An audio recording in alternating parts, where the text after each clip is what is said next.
Me preguntan mucho por qué se necesitan cambios en la Constitución y por qué se dice que se cambian las AFPs con la Constitución, por qué se cambia el sistema de ISAPRES con la Constitución, FONASA, la educación, la vivienda, los sueldos, etcétera, etcétera, etcétera, y por qué no se hace desde una ley simplemente. Bueno, es muy simple. La Constitución descansa sobre bases principales. Cuando nosotros leemos las actas de la Comisión Ortúzar, que la Comisión Ortúzar se enmarca dentro de un proceso que es el post-golpe de Estado. De hecho, la Comisión Ortúzar se inicia en el año 1963. Se basan unos pilares fundamentales. Primero se enmarca en la propiedad privada, ¿ya? Uno de los pilares fundamentales de la Constitución de 1980 es que se va a resguardar la propiedad privada. Segundo, en que los privados van a entrar en el juego social, en que además se va a restringir la labor del Estado, se va a borrar por completo la labor de Allende, que era más Estado y menos privados. Aquí es al revés, más privados, menos Estado. Además va a bajar la carga impositiva, por lo tanto los privados, los más ricos, van a pagar menos impuestos, y además de esto, la Constitución va a tener quórum muy altos para poder modificarla. Esta idea es de Jaime Guzmán Errázuriz. Bueno, además de esto, el sistema no va a ser solidario, va a ser subsidiario. Esto es muy importante, porque la Constitución dice que va a resguardar a los grupos intermedios sobre los cuales va a descansar la sociedad, y además el artículo 19, número 21, dice que el Estado va a poder desarrollar actividad económica con las mismas reglas de los privados, y que los privados van a poder desarrollar cualquier actividad económica que no sea contra la moral, el orden público y la seguridad nacional, respetando las normas legales que la regulan. Por lo tanto, los privados van a poder tener negocios en la educación, en la salud, en las pensiones, en la vivienda y en lo laboral. Interesante, ¿no? Esto es súper interesante, porque se supone que el Estado debe proveer de salud, el Estado debe proveer de educación, el Estado debiera proveer de pensiones, el Estado debe proveer de vivienda en caso de que tú no la puedas tener, el Estado debe proveer de trabajos dignos y de leyes laborales.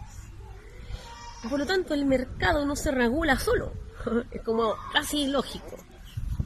Bueno, cuando el Estado es subsidiario, quiere decir que el Estado no se mete en el juego social y lo hacen los privados. Si el privado no quiere o no puede hacer la labor del Estado, lo hace recién el Estado.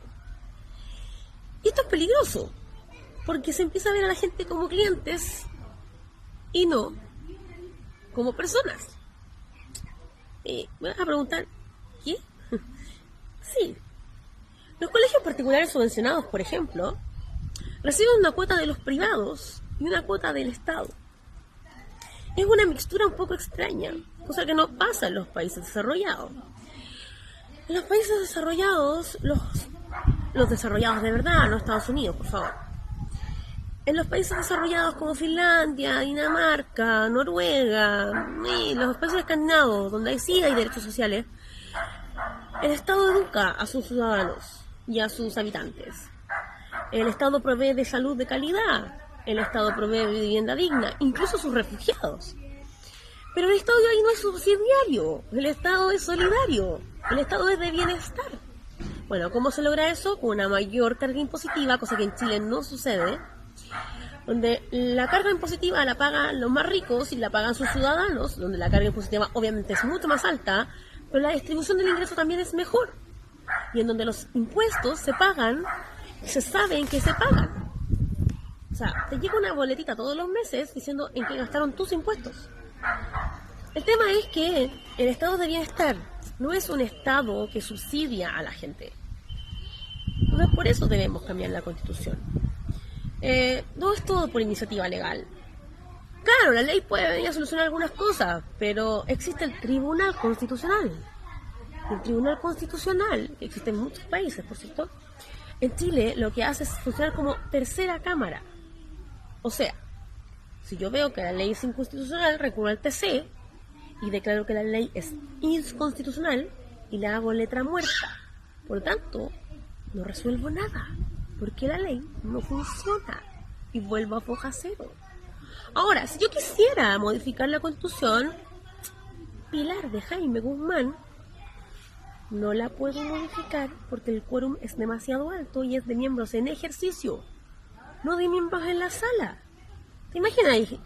Joaquín Lavín Jr. se queda dormido y no fue ese día al hemiciclo. ¿O no van todos los que tienen que ir? No se puede modificar la Constitución. Para modificar una Constitución hay dos formas: originarias y derivativas. Originarias, eliminamos la Constitución, hacemos una nueva. Originarias, Asamblea Constituyente, Congreso Constituyente o Asamblea Constituyente más Congreso Constituyente. Derivativas, reforma a la Constitución. ¿Cómo reformamos la Constitución? Por vía de plebiscito, que hace el llamado al presidente de la República, o por vía de ley de quórum calificado. ¿Cuánto es el quórum calificado? 2/3 de los miembros en ejercicio. ¿Podemos modificarla? No hay voluntad política para eso. Que no te mientan. Ese panfleto que anda dando vueltas es falso. Si te declaran inconstitucional la ley, es letra muerta y no se puede modificar la ley. Y por lo tanto, el sistema se mantiene. Así que, amiga, amigo, agarra la Constitución y léela. Si no entendís ni cobre de lo que estoy hablando, www.bcn.cl, hay un enlace sobre educación cívica. Es súper ilustrativo. Si no cachaste nada sobre sistemas de reforma de la Constitución, hay un enlace en la página del PNUD que dice cómo se reforman las constituciones. En el caso de la Constitución del 80, es la Comisión Ortúzar, que no es una asamblea constituyente, es como una especie de, no sé, congreso constituyente, que llama Pinochet. Pinochet llama a ese congreso constituyente, a una comisión constituyente, que crea la comisión Ortúzar y que es efectivamente la que reforma y crea una nueva constitución, que es la Constitución de 1980, y él la llama el dictador. ¿Ven?